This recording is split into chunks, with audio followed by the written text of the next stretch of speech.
好厉害！年轻人管体力最好。我们也是连续的。你看跟那老人家比起来，打在车上开5个小时就可以一路睡了，睡回家。要去麻豆吃蛙粿吗？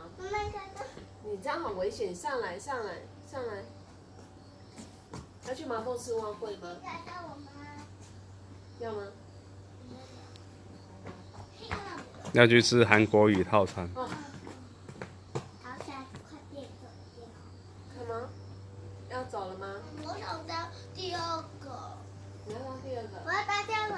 什么是第二个？就第二个爬在第二个，每个红花会走下来都是第二个。你要当第二个？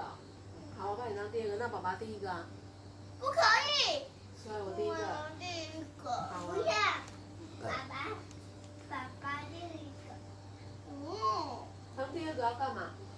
阿爸，你我要想跟你牵手吗？那没有人跟爸爸牵手，爸爸很可怜呢。没关系。